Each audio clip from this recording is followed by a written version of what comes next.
نو پیغمبر علیه الصلاۃ والسلام امت ته دا هدایت کی چې نیک عمل ته په پسپک نظر باندې نه ګوري، نه معلوم چې ته په کم اخلاص باندې کوي، نه معلوم چې ته په کم جذبه باندې کوي، نه معلوم چې ته په کم مینه او محبت باندې کوي، او هغه ستا اخلاص او جذبه د الله تعالی حضور کې څومره قدر لري او الله تعالی هغې ته د څومره قدر په نظر باندې ګوري. لکه زموږ علماو دا لیکلي دي لکه نیک عمل ته به په سپک نظر نه ګوري،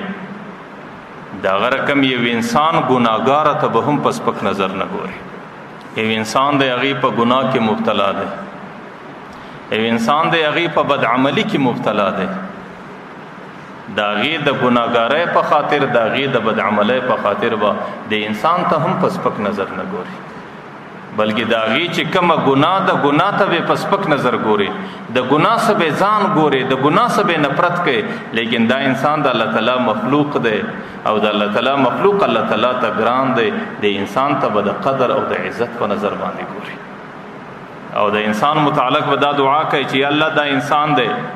په دې ناجوړیو په دې ګناو په دې بیماری باندې اخته دی او یا الله ته د دې ناجوړیو بیماری څخه د انسان خلاص کړه. ځکه نه معلوم چې کم انسان ته سپک بولي،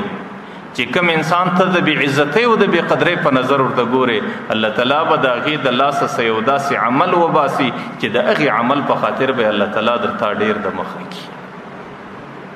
ځکه د پیغمبر علیه الصلاۃ والسلام حدیث دی یو سړی ټوله زندگی په ګناه کې تېره کړي، ټوله ورځ په ګناه کې، د شپه په ګناه کې، د ټوله حالات په ګناه کې دي، د دې جهنم ته دونه ورنږدې سي، د د جهنم په مابین کې 28 ځکه پاتې. لیکن د الله تعالی تقدیر داسي چې الله تعالی دې وخت کې هغه سړي ته یو نیک عمل په نصیب کې ورکړي، یو معمولی عمل، یو کمزور عمل، یو کم عمل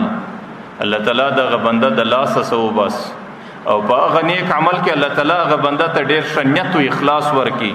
او دا یو عمل په خاطر باندې الله تعالی دا غسړي د جنت فیصله وکي، هغه یو ولويشته جهنم ته نږدې انسان الله تعالی ورته جنت ته ورسي. نو ما درته ویل چې کم سړی ته په سپک نظر باندې ګورې، ګناهګار یې بولې، نو کېدای شي الله تعالی هغې ته نیک عمل په نصیب ورکي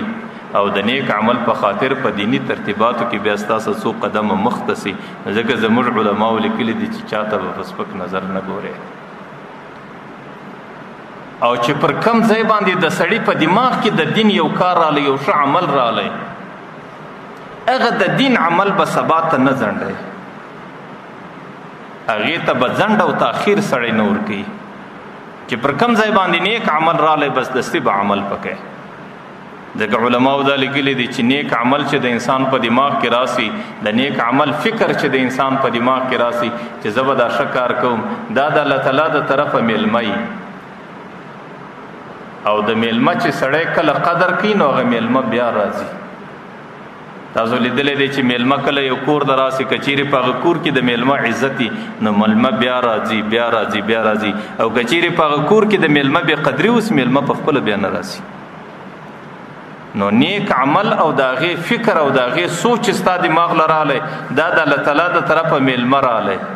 که د دې میلمه قدر وکړي د بل عمل سوچ راځي، د بل ښه عمل فکر راځي، د بل ښه عمل فکر راځي، د هغه فکر بیا راځي بیا راځي بیا راځي. او د دې عزت دا دی چې پر هغه ځای به سړی دستي عمل وکړي بس. او که چیرې د میلمه په یو کور کې بې قدري اوسي، هغه میلمه بیا پر هغه ځای دغه کور مخ اړوي،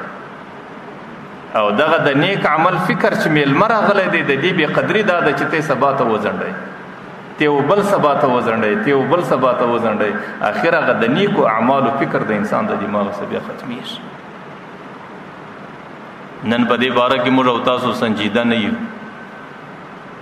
چې کله د نیکو اعمالو فکر راسي ته د سبا به حکم، ته د بل سبا به حکم، ته د بل سبا. حالانکه زندگی داسې بې باوره وي چې ډېر ځله د سړي په زندگی کې بل سبا بیا نه وي. ځکه پیغمبر علیه السلام کم من مقبل یوم لا یکمله، ډېر خلک د نن ورځې د مازدیګر انتظار دی لیکن نن ورځ چې راځي دی پر دنیا نه وي. وکم من مستقبل غد لا یدرکه، ډېر خلک د سبا لمر راختو انتظار کوي چې سبا لمر راخیږي دی پر مځکه بیا نه وي. ځکه پیغمبر علیه الصلاۃ والسلام حدیث مبارک دی چې کله تاسو له نیک عمل مخ ته رالی نیک عمل ته به په سپک نظر نه ګورې هغه نیک عمل به کوې او پر هغې به د الله تعالی څخه د ثواب تمه غواړې که هر څومره کوچنی عمل دی که هر څومره کمزوری عمل دی که هر څومره ناتوانه عمل دی کم عمل دی لا به هم په سپک نظر نه ورته ګورې که هغه نیک عمل په دې شکل دی چې صرف د مسلمان ورور سره په ورین تندي ملاقات کول دغه عمل ته به لا په سپک نظر نه ګورې پر دغه عمل به د ثواب تمه لرې او پر دې عمل به د الله تعالی د حضور څخه د اجر او د بدلي او د ثواب انتظار